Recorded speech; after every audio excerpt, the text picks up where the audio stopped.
think some of our listeners like, but great Aunt Bertha, like, she really gets upset when my son doesn't talk. And every time we see her, my son regresses. And it's so upsetting because she'll say, "You're going to talk to me today, aren't you?" And I need to say to the family, you need to have a talk with Aunt Bertha. If she isn't going to respect the boundaries, I mean, we have a document called About My Child, which we say, give to people, talk to them about it, I ways love to it. interact, things to do, things not to do, to help you make it a successful experience for everyone, frankly. If Aunt Bertha is not going to come on board, you know what? You just don't see Aunt Bertha for a while, and you just say, "Look, we just, as much as we love you, we just need to take a break because you're not getting it, and we want, we want to help you understand our son or our daughter. You just may have to not see Aunt Bertha." 100%. Yeah. And extended family can be a real asset and it can be a real burden. So just depending on who the people are, even if you're related to them, even if they're the grandparents, and I love grandparents. Grandparents are wonderful, but they don't always understand. And I always say to parents, if someone doesn't take your no as a no and keeps fighting you, they might be a little bit toxic, or you might need to set a firmer boundary. If you're a parent, you're an adult. So you have the ability to say yes, no, and what you think matters. It doesn't, Aunt Bertha can have her opinion, and we have to let her. And this is a reason, I'm sure this is what you do in your practice, but this is a reason for our listeners, if they really struggle in these areas, because most of our listeners, we have a lot of families, parents listening. You need your own therapy. We say this to families all the time. You may need support. It's not just follow these directions, it's you may need support to get through these situations, and that's fine. So, having your own therapist to work through your struggles and to help you navigate these difficult situations, because that's going to help you be able to function. 100%. And whatever you came into parenting with is still there. So if there's unresolved stuff, it's going to show up in some way. So let's, for our listeners' purposes, like, let's talk about like some practical self-care strategies that you recommend, and then I can jump in and stuff like that. What are some self-care strategies? How do you start developing self-care strategies? So where I start with people is usually to say, to make sure that they can read their own physical body cues, right? So we all hold feelings in our bodies, and sometimes we're in tune with it. Most of us are not in tune with it, right? If I get angry, for me in particular, my chest gets red and it goes all the way up to my ears. If I'm feeling sad, I might have a knot in my stomach. So to be able to identify what you're feeling is where I start. It's the same place I start with kids, but I start with the parents too, because as a parent, if you're not feeling right, and you can kind of stop for just a moment and do like a body scan and be like, okay, what am I feeling? Where am I feeling it? For me, it would almost always be in my neck and shoulders that I would just hold so tightly all day. And then I would have to tune into it to drop my shoulders, to unclench my jaw. Do you recommend meditation a lot for families to start, or families, listeners to like, because one of the things I recommend, because I love what you said, and that's what I do, like, pay attention to your feelings. What are you feeling? Are you getting a headache every time you're around someone? Like Hmm. you said, you Hmm. get red in the face, you might feel anxious, Hmm. you don't feel good, your stomach hurts, you get an upset stomach. But calming yourself in those moments, do you recommend meditation? And if so, are there specific apps you love? I use YouTube a lot when I recommend meditation because it's such a personal thing. Some people love having silent meditation. Other people love to have music or singing bowls. Other people need a guided meditation. So, and I usually tell people, mindfulness can be just for 5 minutes in a day.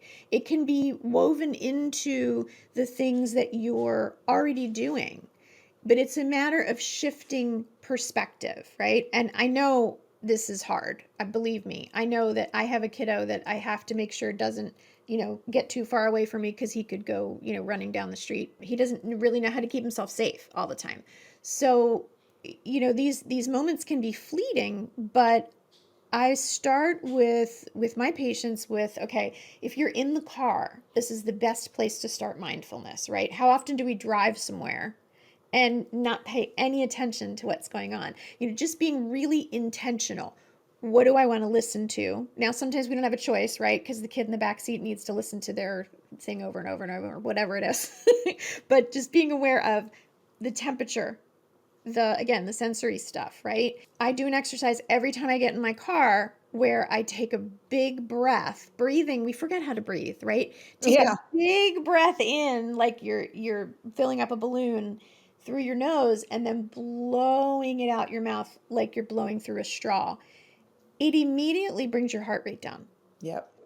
And so sometimes we need to do something physical like that. Going for a walk is My favorite thing that I do fabulous. is the walk. I Yeah. put either I'm listening to an audiobook to disconnect me because I love the sounds. I don't love silent Hmm. meditation. I'll lose my mind. But Hmm. like you said, there are others. So listening to music, doing a Peloton walk, just doing music walk, just walking, looking at nature, looking Yeah. for things, just disconnecting in itself is a form of self-care.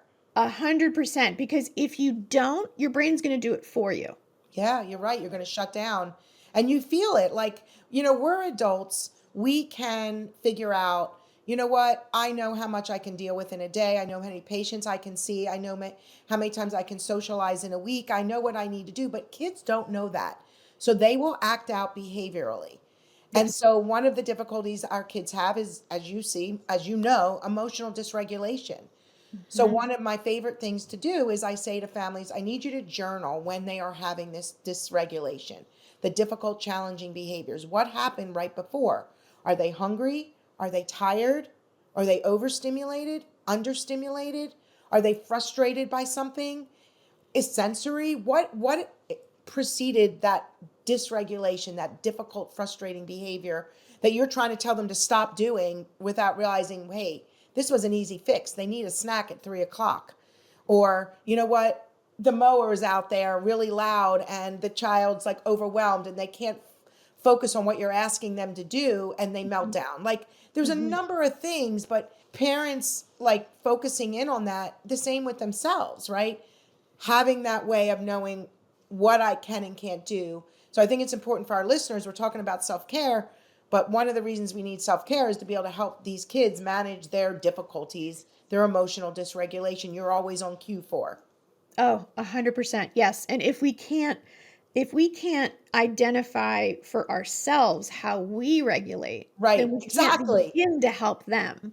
Right. Right. And unfortunately, I had to do it backwards because I had no idea how to regulate my emotions. I didn't know that was a thing. I grew up in an Italian family and everybody yelled at each other. Yeah. So, I mean, that's how you handled it. So, so I had to learn some things. I had to learn some new habits. I had to learn in my marriage as well. And my husband would say he had to learn as well. But I would love it, even if a parent could just be a little more intentional about what everything that the things that they do during the day, what they eat, what they put in their bodies, when they do it.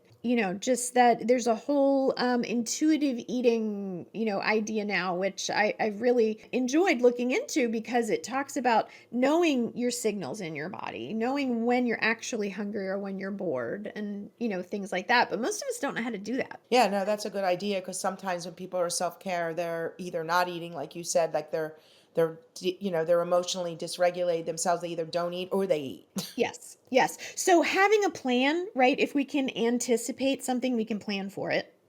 And as humans, we do the same stuff all the time, pretty much, right? I So would if say we, mhm.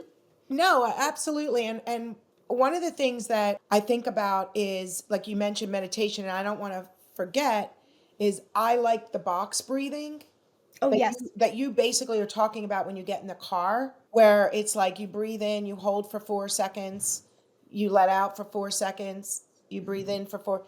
Like that's similar to what you're saying. So that's like an emergency calm for a lot of parents. That yes. sort of I don't have my app right in front of me. There's a million apps. You said YouTube. But just having something, you do the deep breath in, like something that in the moment you feel yourself being dysregulated.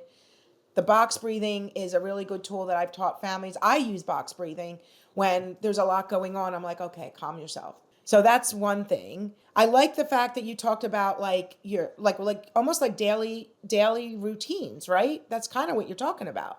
Yes, yes. So because I know for me, if I'm having a really stressful day, I will tend to either not eat or just not eat much. And so I have a backup plan for myself because I also know my blood sugar can be dysregulated really easily.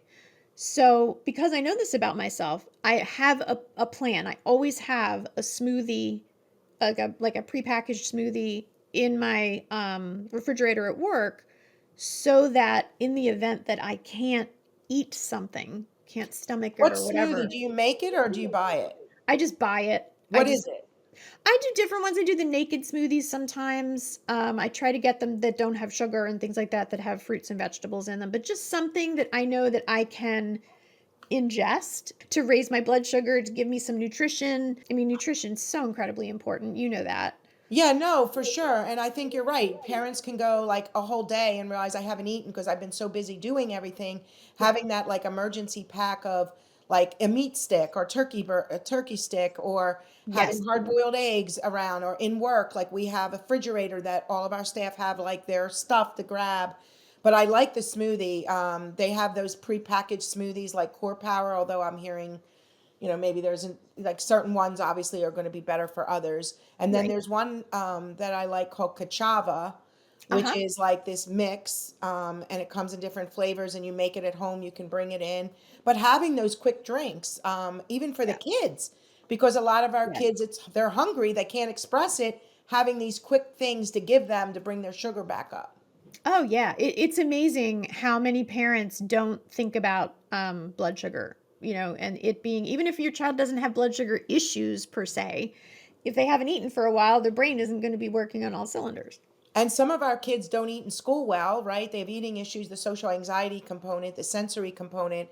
And Yeah. then they come home and they're busy running, and all of a sudden they haven't eaten in 6 hours. And the parents are wondering, why is my kid having a meltdown? This happened probably within the last 2 weeks. I had a family that would just be like, every day after school, she's freaking out for no reason. We started doing an inventory, and the child wasn't really eating lunch. And it was like, they weren't eating. And no one really brought that attention until the parents started doing the research. And then we had to have snacks in school. All of a sudden, that disappeared. Something Yeah, so right. simple. Sometimes the solution is so simple. So simple. Yeah, And I but not love, easy. yeah, Simple, but not always easy. no, for sure. I like the scheduled parent breaks. Like if you have a partner, like you take your break, they take their break, Yep. so that you can, that's a great thing. Like the socialization is really important. I mean, there's so much research. Look, there's different types of people, right? There's the introverts and the extroverts. I personally get energy around people, Right. but a lot of our families we work with, because SM tends to be related to the social anxiety component, they may be more introverted. So they are busy with people. They need to, their self care is